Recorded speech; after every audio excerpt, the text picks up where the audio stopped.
দিনে দিনে কালে কালে বারবার হকার উচ্ছেদ, এইটা আমরা কম দেখি নাই। যারা হকারদেরকে উচ্ছেদ করতে যায় তাদেরকে আমরা পরবর্তীতে বহুবার উচ্ছেদ হয়ে যাইতে দেখছি। হকারদেরকে উচ্ছেদ করতে গিয়ে খোদ সরকার উচ্ছেদ হয়ে গেছে, এটাও আমরা দেখেছি। আমরা শুধু একটা কথাই বলি যে আপনারা অত্যন্ত বাহাদুরি দেখান হকার উচ্ছেদ করার ক্ষেত্রে। আরে ভাই, একটা বাহাদুরি দেখান না, এই হকারদের কর্মসংস্থানের একটা সম্মানজনক জীবিকা নির্বাহের একটা রাস্তা করে দিয়ে একটা বাহাদুরি দেখান না।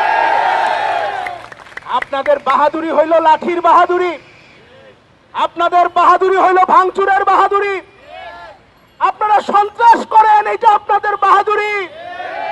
নতুন সরকার, আপনাদেরকে বলি, এই মানুষগুলোর একটা সম্মানজনক কর্মসংস্থানের ব্যবস্থা করেন, সেইটা আপনার বাহাদুরি হোক।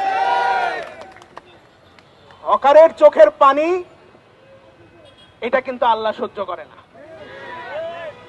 গরিব মানুষের চোখের পানি, তার সন্তান সন্ততির অনিরাপত্তা, সম্পত্তি ধ্বংস করা, যেইভাবে টেলিভিশনগুলোতে আমরা দেখলাম, পাগলের মতো উন্মাদের মতো গরিব হকারের মালামালগুলো নষ্ট করতেছে।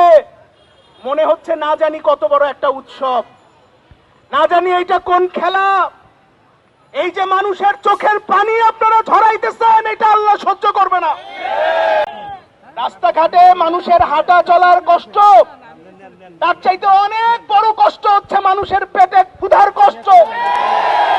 এই ক্ষুধার কষ্টকে কেউ অবজ্ঞা করে কোনোদিন কোনো কিছু করতে পারবেন না। ক্ষুধার জ্বালা নিবারণ করতে হবে, কর্মসংস্থানের ব্যবস্থা করেন, পুনর্বাসনের ব্যবস্থা করেন। হকার বলে ফুটপাতে কোনো কিছু থাকবে না। আমরা অবিলম্বে সারা ঢাকা শহরে, সারা দেশে এই নিরন্ন হকারদের ওপরে যে জুলুমটা চলছে, এই জুলুম বন্ধের দাবি জানাচ্ছি। যদি সেইটা না হয়, অতীতে যেইভাবে আন্দোলন হয়েছে সেইভাবে আন্দোলন হবে। আগে তো পেট, আগে তো সন্তানের লেখাপড়া, আগে তো জীবন, তারপরে অন্য কিছু।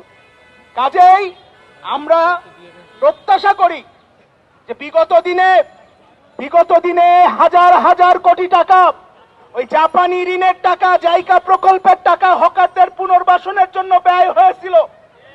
সেই সমস্ত অর্থ কোথায় গেল? কারা হকারদের নাম করে মার্কেটে দোকান নিয়ে বসে আছে, সেগুলোর একটা শ্বেতপত্র করেন।